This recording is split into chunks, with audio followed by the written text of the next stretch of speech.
Hello everyone, what is up? It is me, Ewan from What Culture, wanting to get nuts. Come on, let's get nuts with Josh Brown. How are you today, Josh? I'm alright, Ewan. How are you?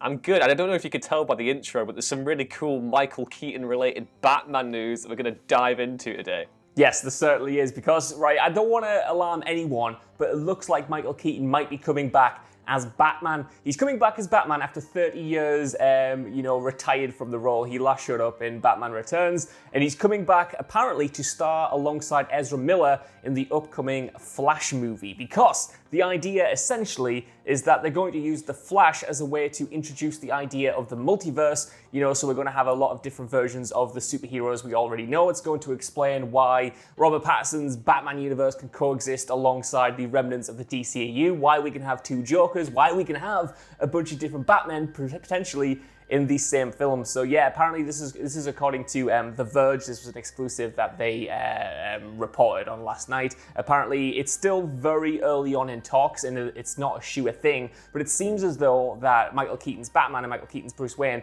actually plays quite a decent role in the story to explain how this could happen. So before I jump into more, Ewan, what are your initial thoughts on this? Amazing. I'm so happy Michael Keaton's coming back. I think he's my favourite live-action Batman. I love Michael Keaton. I love those first two Burton Batman films. He's the perfect embodiment of Bruce Wayne and Batman. I feel as though he's the one actor in live action who's done both versions of the character extremely well. I love Val Kilmer's Batman as well, don't get me wrong. I love Glass's Bruce Wayne, but Michael Keaton, I think, he's always been up there, whereas Kevin Conroy is at the holy grail of Batman for me, Michael Keaton is just behind. And it's so cool. I personally really wanted him to come back for some sort of Batman Beyond style film. I know there's been some rumblings that they're doing an animated Batman Beyond film at Warner Brothers, kind of in the vein of Spider-Verse. So I was really hoping that if they were going to get Michael Keaton back, it would be for that. But a multiverse spanning Flash film is pretty good, even if it is with Ezra Miller. I'm looking forward to Michael Keaton coming back because he's just a ledge, and I'm glad that he's just going out and earning that bank because he deserves it after all the cool stuff he's done throughout his career. Yeah, like you said, I feel like Michael Keaton is, especially for a certain kind of generation or people of a similar age, that's like their Batman. That was one of the Batmen that they grew up with. And I think time has only been kind to Batman and Batman Returns, and especially, Michael Keaton's portrayal. Like, when I think of Bruce Wayne especially, I think of him kind of, in his big ornate mansion while the bat signal kind of blares in. Like, that is such an iconic Batman image. But there is a little bit more to the story. I'm sorry if you can pick that up. My coffee table is absolutely going crazy there. There is a bit more to the story, according to the Wrap. Apparently, it's a bat table. It is a bat table. The story sees Ezra Miller's Barry Allen travel back in time to prevent the death of his mother. The result? Allen inadvertently creates another universe protected by Michael Keaton's Batman. I know what that is. Years older. I know what that is. That's like them doing Flashpoint, but it's not with Thomas Wayne, it's with the Burton verse. That's very clever on their behalf. Yeah.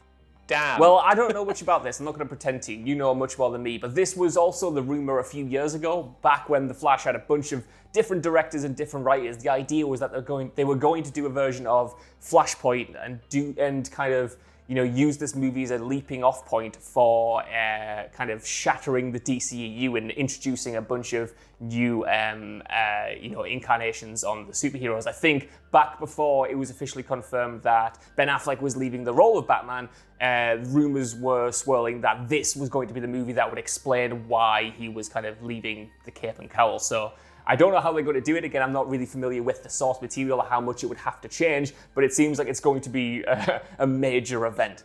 Yeah, I mean, the thing is, I don't claim to be the world's biggest Flash fan. I do like The Flash, I like a lot of his different stories. The obsession that Warner Brothers have with the New 52 and that kind of thing has been the way the New 52 has impacted DC multimedia over the last decade is very, very peculiar, especially when The Flash has such a wealth of brilliant stories that you could use to tell a great Flash-centric, live-action movie. But in the sense that they're not doing a straight adaptation of Flashpoint, as a brief synopsis, Flashpoint is basically when Barry Allen goes back in time to avert the death of his parents, and then you basically have this whole thing where it fractures the DC multiverse into one big continuity where Wonder Woman and Aquaman are two tyrants fighting against each other. And instead of Thomas and Martha Wayne dying in Crime Alley, it's actually young Bruce who gets shot, and that propels Thomas Wayne to become a gun-toting Batman, and Martha Wayne to become the Joker. And the Flashpoint Batman comic is just the most interesting that they did. That said, I am very happy that they're choosing to do this in a way that lends itself more well to the live-action realm, in the sense that you can come back and resurrect a fan-favorite interpretation of Batman and do all sorts of them. My one pedantic question about this, though, Josh Brown, is that if this is Michael Keaton 30 years on from Batman, does that mean that is this going to be the same Batman that was played by Val Kilmer and George Clooney? I need to know. It's all the same continuity. I need to know this. Ewan, that was going to be my next point. A great segue there. Apparently, according to the Wrap, again, it's still early days. This isn't officially, happening yet. Michael Keaton's still in early talks. But should this go ahead, according to this report, it will essentially pick up where Batman Returns left off and ignore Batman Forever and Batman and Robin. Obviously, like you said, even though they had new Batmen, the idea was that it was set in the same universe, even if only a few things kind of tangentially followed on and a few characters reappeared from those original movies, like Alfred or whatever. But yeah, apparently this is going to do the Terminator Dark Fate thing of pretending some of the movies don't exist and jumping back into Michael Keaton especially and ignoring those other movies. But in my headcanon that I'm currently coming up with, and my conspiracy theory about this film, you have to assume that they're not going to completely ignore Batman Forever and Batman and Robin, but that they're going to kind of retcon it in a way to make it that those were kind of, just existing in another part of the multiverse or something like that, which I don't love, but it would also explain why, we have different actors in a completely different tone. Yeah, I completely agree. I mean, I don't want to invest in any universe that doesn't acknowledge Uma Thurman's Poison Ivy, but yeah. Or any world, any real-life world. Exactly, but no, it's interesting that we've seen that more recently, like you said, with Terminator Dark Fate, like with Halloween as well. So I mean, yeah, Michael Keaton, the first two Batman movies of the Burton Schumacher era, and obviously major sad news about Joel Schumacher yesterday. He was such a talented director, had such an amazing filmography of different stuff. Outside of Batman, like Falling Down or The Lost Boys or Phone Booth or A Time to Kill, he's done so much. So it's very sad news that he's passed away yesterday, and I hope that they find some way to acknowledge those films in Flashpoint, in this Flash movie. Which the most confusing thing about this Flash movie is, to me, Josh, is the amount of script writers they've had. I know the other year they were saying that our boy Grant Morrison, who is the most legendary, awesome comic book writer ever, was meant to be co-writing the script with Ezra Miller, but then that's not happened, and then Batgirl and the Birds of Prey and the upcoming, Harley Quinn and the Birds of Prey, and then the upcoming Batgirl movie writer who also wrote Bumblebee is now involved in writing the script. And I have no idea what's going on there. It feels as though it's gone through so many different treatments, and I'm just struggling to keep track of what the hell's going on.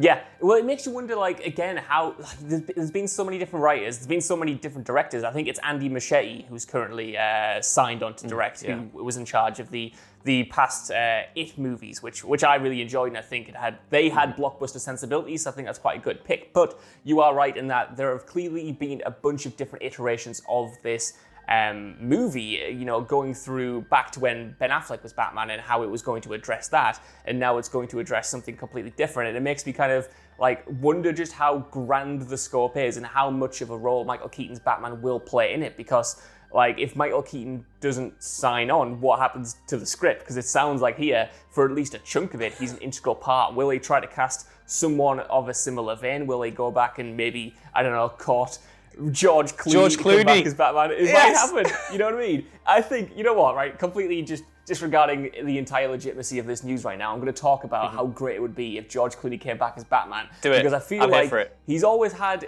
a bit of a chip on his shoulder after that. When he did Batman and Robin, he thought his career was completely done. So imagine George Clooney kind of coming back and reclaiming Batman and doing it how he always wanted to do it, and kind of making up for his performance in that movie. Because while there is a lot to like about Batman and Robin, George Clooney's crap in it. Yeah, he's not very good. I mean, yeah. But the thing is, with George Clooney, on paper, he should have been the perfect Batman. I mean, look at him. He's literally the dude's Bruce Wayne. He literally is Bruce Wayne. And I'm here for George Clooney coming back as Batman. I think it would be really good. Just give us a Batman into the Batverse film with all the different Batmen.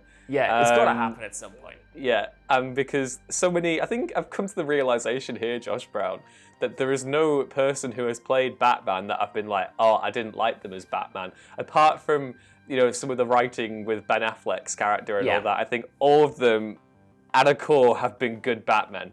No, I fully agree. Not that I've seen the serials from the 1930s or anything like that, but certainly from Adam West onwards. You're right. Even when even though I don't think George Clooney was good in the role, he's still as a figure and as kind of this, he's iconic. Even though I don't think he's great, if that makes any sense at all, like you said, because he looks like Bruce Wayne, he looks like Batman, and he was my Batman growing up, so obviously I had a lot of fondness attached to him. But yeah, even when the writing wasn't great, like you said, with Ben Affleck's Batman especially, I don't think we've had a dud yet, and I hope that continues with Robert Pattinson. They always seem to nail it, even though at first you might be against it. I feel like with Michael Keaton especially, if you go back to the time when that news was announced, a lot of people thought that was a mistake. A lot of people thought Ben Affleck was a mistake. A lot of people are going to think Robert Pattinson is a mistake, but they always come around and manage to put a definitive stamp on this character. And I do think, like you say, we are overdue more crossovers, more kind of, paying homage to the work that these actors